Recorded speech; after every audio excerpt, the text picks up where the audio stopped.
Hi everyone, welcome to my channel மலரின் பயணம். So இந்த கோடை காலத்தில் இந்த குழு குழு குற்றால அருவியை பார்த்துக்கிட்டே நம்ம வீடியோக்குள்ளே போகலாங்க. இன்றைக்கி வந்து ஒரு சூப்பரான டிஷ் தாங்க பார்க்க போகிறோம். எனக்கு இது ரொம்ப பிடிச்ச டிஷ்ஷுங்க. நான் வந்து ஒரு 1 மந்த்துக்கு முன்னாடி சென்னையில் பெசநகர் கிட்ட அடையாரில் உள்ள ஈரோடு அம்மா மெஸ் அங்கே போய் சாப்பிட்டப்ப ஜப்பான் சிக்கன் அப்படின்னு சொல்லி அங்கே ஒரு டிஷ் வாங்கியிருந்தோங்க. ரொம்ப சூப்பராக இருந்ததுங்க அந்த டிஷ்ஷு. ரொம்ப பிடிச்சிருந்தது, பிள்ளைகளுக்குமே ரொம்ப பிடிச்சிருந்தது. ஸோ இதுதான் அந்த டிஷ்ஷுங்க, அங்கே வாங்கின டிஷ்ஷு.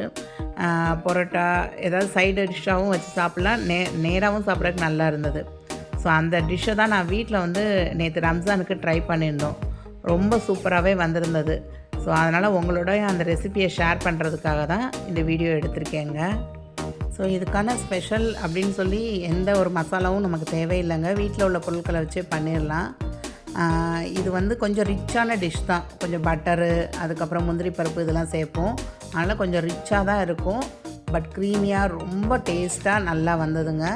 வாங்க பார்க்கலாம் எப்படி செய்யலான்னு. இதுக்கு தேவையான இன்க்ரீடியன்ட்ஸ் என்ன எல்லாமே வந்து டிஸ்கிரிப்ஷன்லேயும் கொடுக்குறேங்க, கண்டிப்பாக செக் பண்ணி பாருங்கள். ஆக்சுவலாக இது வந்து இந்த மாதிரி ஒரு பிளேட்டில் வச்சு அங்கே கொடுத்தாங்கங்க. கிட்டத்தட்ட 250 250 to 270 வந்தது. பட் நம்ம வீட்டில் செய்யும் போதில் ஒரு 3/4 கிலோ சிக்கனில் இதே மாதிரி 3 பவுலுக்கு வந்ததுங்க. கிட்டத்தட்ட நம்ம வீட்டில் உள்ள இன்க்ரீடியன்ஸ் வச்சு பண்ணும் போதில் நம்மளோட காஸ்ட் வைஸ் பார்த்திங்கன்னா ஒரு 300 ருபீஸ் நம்ம செலவு பண்ணால் போதுங்க. நம்ம வீட்டில் இதே மாதிரி 3 மடங்கு நம்ம செஞ்சு சாப்பிட்லாம்.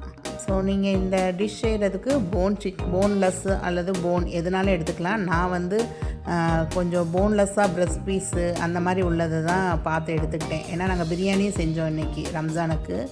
ஸோ மீதி எல்லாமே வந்து பிரியாணிக்கு போட்டாச்சு, போன் பீசஸ் எல்லாமே.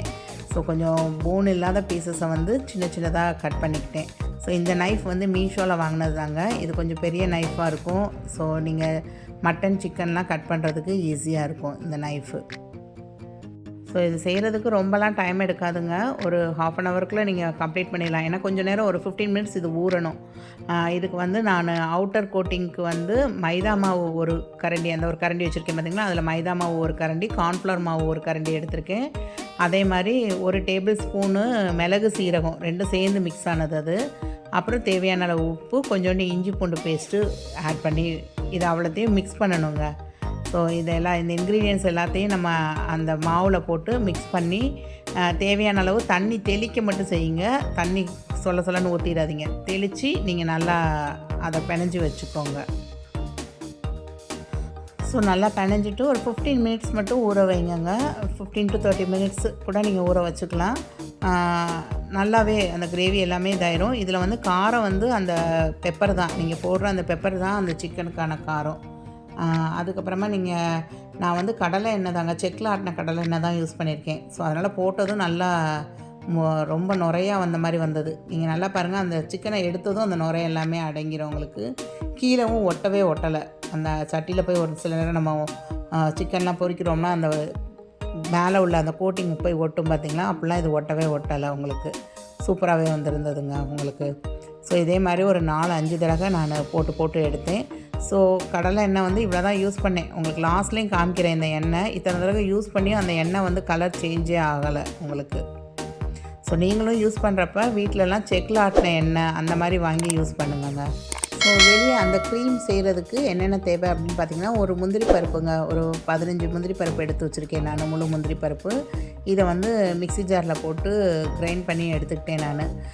ஆனால் மிக்ஸி ஜாரில் ஆல்ரெடி இஞ்சி பூண்டு அரைச்சதில் அப்படியே அரைச்சிட்டேங்க நான். அதனால் கொஞ்சம் இதாகிடுச்சு. அதில் கொஞ்சோண்டி பால் மட்டும் சேர்த்துக்கிட்டோம். ஸோ இதுக்கு வந்து கிட்டத்தட்ட ஒரு 300 to 400 ml மில்க் தேவைப்படுங்க. காய்ச்சி ஆற வச்ச பாலே போதுமானது. ஸோ அதை வச்சு திரும்ப நல்லா அந்த க்ரீமாக அரைச்சிட்டு வந்தாச்சு. திரும்ப அந்த பாலை ஊற்றியே தான் கலந்து எடுத்து வச்சிட்டேன், தண்ணியே நான் சேர்க்கலாங்க இதில். ஸோ அந்த சிக்கனை பொரித்து எடுக்கிறப்பே நீங்கள் வந்து சைடில் கிரேவிக்கும் ரெடி பண்ணிடலாங்க. ஸோ இந்த கிரேவி ரெடி பண்ணுறதுக்கு உங்களுக்கு காய்ச்சி ஆற வச்ச பால் வேணுங்க. கிட்டத்தட்ட 400 ml கிட்ட நான் யூஸ் பண்ணேங்க. உங்களுக்கு அந்த கிரேவி கன்சிஸ்டன்சி எவ்வளோ தேவை அப்படிங்கிறத பொறுத்து நீங்கள் யூஸ் பண்ணிக்கோங்க. இதுக்கு வந்து பட்டர் தேவை, அன்சால்டட் பட்டர் தாங்க. ஸோ இது வந்து 2 பீஸ் போட்டாலே போதும். ஏன்னா என் பசங்க வந்து நல்லா க்ரீமியாக வரட்டும், போடுங்க அப்படின்றச்சுங்க. பட் நல்லா தான் இருந்தது. நீங்கள் கொஞ்சம் ஹெல்த் கான்சியஸாக இருக்கீங்க அப்படின்னா நீங்கள் இன்னும் கொஞ்சம் பட்டரை வந்து குறைச்சிக்கலாம் நீங்கள் இதில். நான் இதில் எண்ணெயே சேர்க்கலை. அதுக்கப்புறம் வெறும் பட்டர் மட்டும்தான் போட்டிருந்தேன் நான். சாப்டு கார்லிக்குங்க, ஒரு 10 பூண்டை வந்து நல்லா ஒன்று போல் சின்னதாக சாப் பண்ணி வச்சுருக்கேங்க. இது செம்ம டேஸ்ட்டு கொடுத்தது உங்களுக்கு. ஸோ இந்த மயோனீஸ்லாம் விரும்பி சாப்பிட்ற குழந்தைங்க இருந்துச்சு உங்கள் வீட்டில் அப்படின்னா கண்டிப்பாக இந்த மாதிரி க்ரீமி சிக்கன் பண்ணி கொடுங்க, கண்டிப்பாக உங்களுக்கு பிடிக்குங்க. இந்த சாப்டு கார்லிக் வந்து அதோட 2 பச்சை மிளகா வந்து கீறி போட்டிருக்கேங்க. இது வந்து பச்சை மிளகா வந்து ஆப்ஷனல் தான், உங்களுக்கு வேணும் அப்படின்னா போட்டுக்கலாம். ஆனால் ரொம்ப காரமே தெரியாது. பட் நீங்கள் இந்த பச்சை மிளகா போடாமல் சின்ன குழந்தைங்களுக்கு தான் செஞ்சு கொடுக்குறீங்க அப்படின்னா நீங்கள் அந்த பச்சை மிளகா கூட போட தேவையில்லை உங்களுக்கு. ஸோ இதுக்கப்புறம் காய்ச்சி ஆற வச்ச பால், கிட்டத்தட்ட நான் வந்து ஒரு 350 to 400 ml அளவுக்கு பால் வந்து ஊற்ற தான் செஞ்சேன். ஃபஸ்ட்டு ஒரு 350 ml ஊற்றிட்டேன். அதுக்கப்புறமா இன்னும் கொஞ்சம் கிரேவி கன்சிஸ்டன்சி வேணும் அப்படின்னு சொல்லி இருக்கிற பால் எல்லாத்தையுமே ஊற்றிட்டேன் நான். ஸோ 400 ml மில்க் வந்து நான் சேர்த்துருந்தேன் இதில் உங்களுக்கு.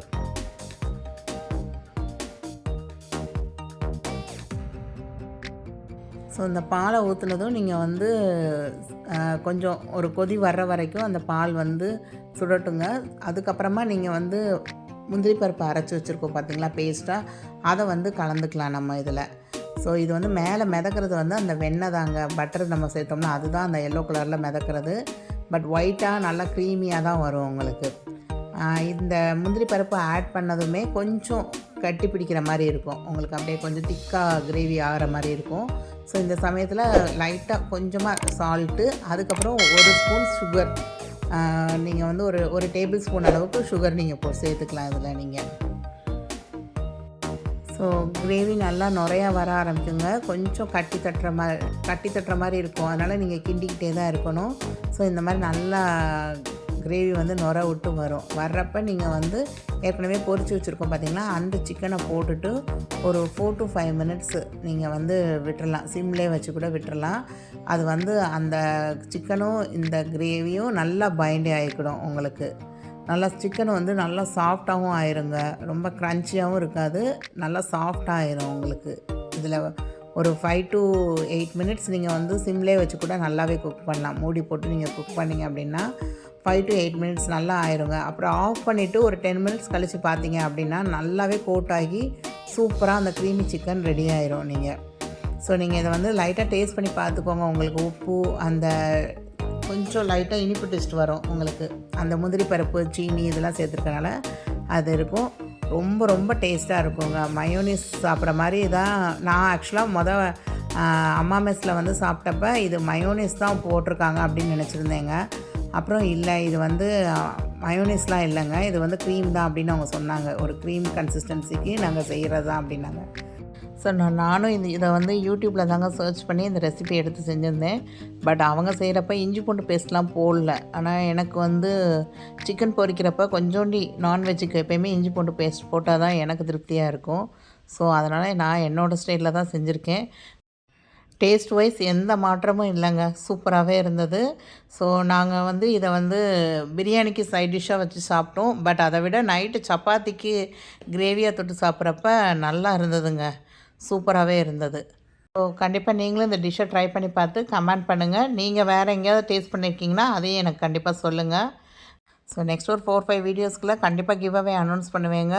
கண்டிப்பாக என்னோடய வீடியோஸை ரெகுலராக பார்த்துட்டு வர்றவங்க பெல் நோட்டிஃபிகேஷனே கிளிக் பண்ணிக்கோங்க. சப்ஸ்கிரைப் பண்ணாமல் பார்க்குறவங்க கண்டிப்பாக சப்ஸ்கிரைப் பண்ணிவிட்டு பாருங்கள். லைக் பண்ணுங்கள், கமெண்ட் பண்ணுங்கள். தேங்க்ஸ் ஃபார் வாட்சிங் த வீடியோ.